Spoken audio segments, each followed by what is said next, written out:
The birthday card.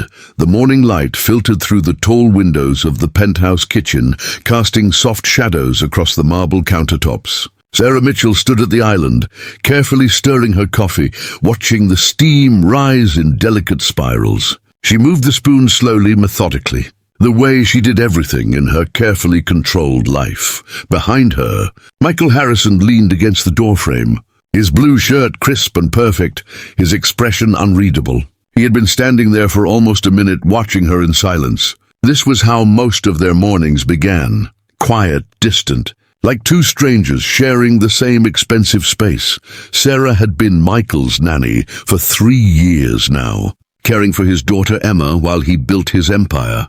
She knew every corner of this penthouse, every habit of this household, but she had never truly known the man who paid her salary. He was always polite, always fair, but there was a wall around him that seemed impossible to breach. "Good morning, Mr. Harrison," Sarah said softly, finally sensing his presence without turning around.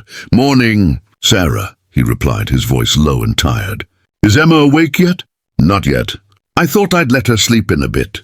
"It's Saturday," Michael nodded, though she couldn't see it. He walked to the coffee maker and poured himself a cup, the silence between them comfortable only because it was familiar. This was their routine. Polite words, careful distance, nothing more. What Michael didn't know, what he could never have known, was that this was Sarah's last day. She had decided 3 weeks ago, after her mother's health had taken a turn for the worse. Her family needed her back home in Ohio, and she couldn't keep putting them second. The decision had broken her heart, especially when she thought of Emma, but some choices were made not from want, but from necessity. On the counter, next to her coffee cup, sat a small yellow envelope. Inside was a birthday card, not for herself, but for Michael. His birthday was tomorrow, and she had spent the last few evenings trying to write something meaningful, something that might matter to a man who seemed to have everything except happiness. She had planned to leave it on the table and slip away quietly, avoiding the awkwardness of goodbyes. Her resignation letter was already in his office. By the time he read the card, she would be on a plane heading home.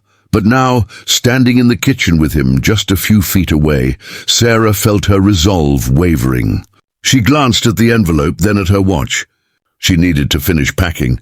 She needed to say goodbye to Emma. She needed to leave before her courage failed her completely. "I should go check on Emma," Sarah said, setting down her spoon. She moved toward the hallway, leaving the yellow envelope behind. Michael watched her go, then turned his attention to his own coffee. He had meetings all day, deals to close, calls to make. His mind was already racing ahead to the office, to the contracts waiting for his signature, to the endless demands of running a company he had built from nothing. It was only after he had taken several sips that he noticed the envelope on the counter. It was small and simple, with his name written in careful handwriting across the front. He picked it up slowly, curious, and opened it. Inside was a birthday card with a simple design, a quiet landscape, nothing fancy. But it was the message inside that made him stop breathing. "Dear Mr. Harrison, tomorrow is your birthday, and I won't be here to say this in person, so I'm writing it down instead. In 3 years, I've watched you work harder than anyone I've ever known. I've seen you sacrifice sleep, time, and joy for your daughter and your company. But I've also watched you forget something important, that life isn't just about building success. It's about being present for the moments that matter.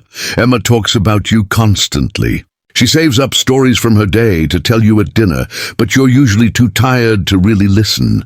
She draws pictures for you that end up in drawers unopened. She asks me if you're happy, and I never know what to say. I'm leaving today because my mother is sick and my family needs me. It's taught me something I think you need to hear. We don't get unlimited time with the people we love. One day Emma will be grown, and these years will be gone. Please don't let your work steal them from you. You're a good father, Mr. Harrison. You just need to remember to be there. Thank you for 3 wonderful years. Take care of yourself, and take care of Emma." With respect and hope, Sarah Mitchell Michael read the card 3 times, each word settling into him like stones dropping into still water. His hands trembled slightly as he set it down on the counter, his coffee forgotten. For the first time in years, he saw himself clearly, not as the successful CEO everyone admired, but as the absent father Sarah had gently described. He thought of all the moments he had missed, all the times he had chosen email over conversation, work over presence. He had been so focused on providing for Emma that he had forgotten to simply be with her. The realization didn't come like lightning. It came like dawn. Slowly, inevitably changing everything, Michael set down his cup and walked upstairs, his footsteps quiet on the hardwood floors. He found Sarah in Emma's room, folding a blanket, her movements careful and sad. "Sarah," he said from the doorway. She turned, surprised, her eyes widening when she saw the card in his hand.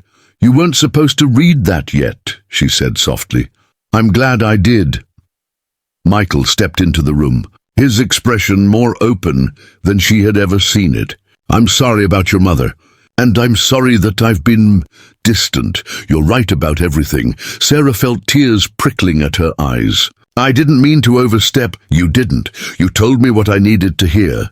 He paused, looking at his sleeping daughter. "I can't ask you to stay.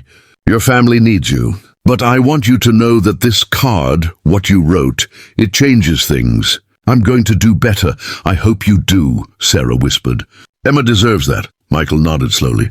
Then, surprising them both, he stepped forward and offered his hand. "Thank you, Sarah, for everything. For caring about Emma, and for caring enough about both of us to tell me the truth." She shook his hand, feeling the genuine warmth in his grip. That afternoon, Sarah left as planned, but the goodbye was different than she had imagined.